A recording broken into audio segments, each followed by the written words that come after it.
Para llegar a la prosperidad se tiene que pasar por la democracia. Columna transversal. El gobierno chavista post-Maduro de Venezuela y los titiriteros que tratan de controlarlo desde Washington enfrentan una verdad que se niegan a aceptar, porque va en contra de su esencia autoritaria. No habrá recuperación económica sin democracia y sin seguridad jurídica para todos, los ciudadanos, los empresarios y los inversionistas. La apuesta de Trump es contraria a esta regla: apoyarse en la gobernabilidad que promete la continuidad de un régimen autoritario, pero ahora bajo control remoto de Estados Unidos, como condición para reconstruir la economía y sacar a Venezuela de la profunda crisis. A Trump no le preocupa el hecho que la crisis fue generada por el mismo gobierno que, excepto la ausencia de Hugo Chávez y Nicolás Maduro, ahora va a administrar la transición económica. Trump se siente más cómodo con los gobiernos autocráticos que con las democracias y sus complicadas formas de gobernabilidad. Ama a gobernadores como Bukele, Erdogan y Orbán, y admira a Putin y Xi. ¿Por qué Venezuela debería ser una excepción para Trump? Se siente cómodo con Delcy Rodríguez e incluso con los dos hombres fuertes, Diosdado y Padrino, porque saben cumplir órdenes y poner orden.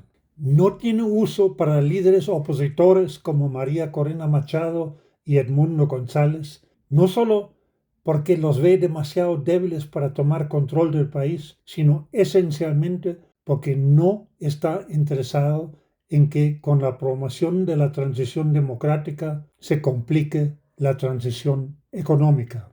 Ahí reside el problema que hará fracasar el plan de Trump para Venezuela. El error no es que haya escogido a una lugarteniente de Maduro para administrar la transición.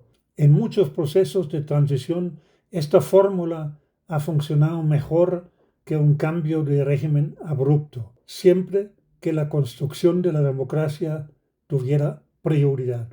El error es otro: visualizar solo una transición económica y dejar para un futuro indefinido la transición a la democracia. Trump se queda fiel a su aversión contra el concepto de nation building, con todos sus complicados procesos de construir un Estado de Derecho e instituciones democráticas que garanticen seguridad jurídica a todos. Trump quiere que Estados Unidos se dedique en Venezuela a economy building. La democracia y sus derechos humanos, ya lo sabemos, le salen sobrando. Este modelo de garantizar al régimen autoritario venezolano su sobrevivencia mientras colabore con la transformación económica no funcionará.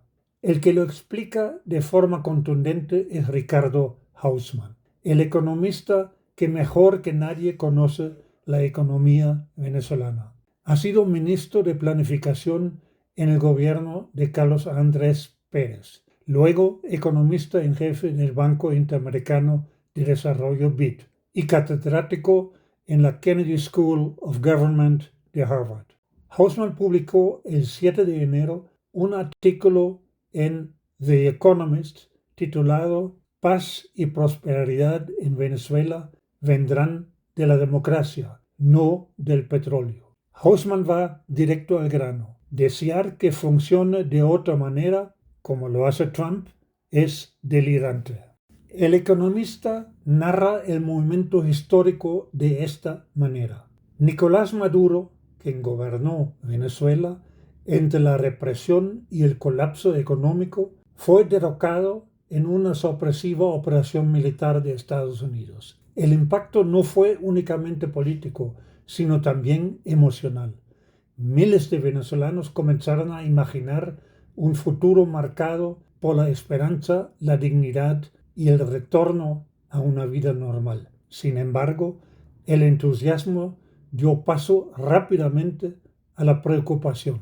Apenas horas después, el presidente Donald Trump anunció que asumiría el control de Venezuela. En sus declaraciones habló extensamente sobre el petróleo, pero no hizo referencia alguna a la democracia. Remover a un dictador y dejar a sus verdugos en control no es lo mismo que reconstruir un país. Y en Venezuela hay que reconstruir todo. Para explicar por qué esto no podrá funcionar, Hausmann primero enfoca en el carácter del régimen venezolano. Cito: cuando Maduro llegó al poder en 2013, los venezolanos eran 4 veces más ricos de lo que son hoy. Lo que siguió fue una catástrofe, la mayor contracción económica jamás registrada en tiempos de paz, que provocó la salida de 8 millones de venezolanos del país. En el centro de esta tragedia estuvo el desmantelamiento sistemático de los derechos fundamentales, la propiedad privada, la independencia judicial y las elecciones libres. Expresarse se convirtió en un delito. A medida que los derechos desaparecían, también lo hacían la seguridad, la inversión, la confianza y la capacidad de imaginar un futuro. La gente dejó de planificar su vida porque el futuro dejó de pertenecerles. Su conclusión: la prosperidad, la meta principal de Trump, no proviene del petróleo, sino de una sociedad de derechos. Cito a Hausmann: son los derechos que crean propiedad privada y seguridad. Permiten a las personas invertir, innovar y soñar. Cuando los derechos se restablecen, la sociedad puede recuperarse. Es una amarga verdad que Hausmann le dice a Trump. Cito otra vez: hoy los venezolanos no necesitan ni venganza ni improvisaciones del estilo trumpista, sino un retorno a la libertad y a la paz. La tecnología para lograrlo ya existe, la democracia, que no se limita al acto de votar, sino que es un sistema para agregar preferencias sociales mientras protege las libertades individuales. La democracia alinea la autoridad política con el consentimiento social y constituye la fórmula para una prosperidad sostenible. Hasta aquí Hausmann. Esta misma verdad urge decirle también a Nayib Bukele. Está tratando lo imposible: levantar un milagro económico sobre el fundamento que piensa que es sólido, un régimen sin derechos civiles y sin seguridad jurídica, sino con el uso arbitrario del poder, sin búsqueda de consensos, sino basado en represión, miedo y centralización extrema del poder. Esto, para dominar un país, es un fundamento sólido, pero para fines de recuperación económica y atracción de inversiones, es un fundamento tan frágil como arena movediza.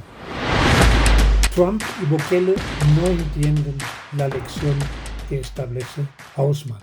Lo cito: la dictadura fue erosionando los pesos y contrapesos, las libertades individuales y la propia democracia. El camino de salida exige recorrer este proceso en sentido inverso. No existen atajos para llegar a la prosperidad.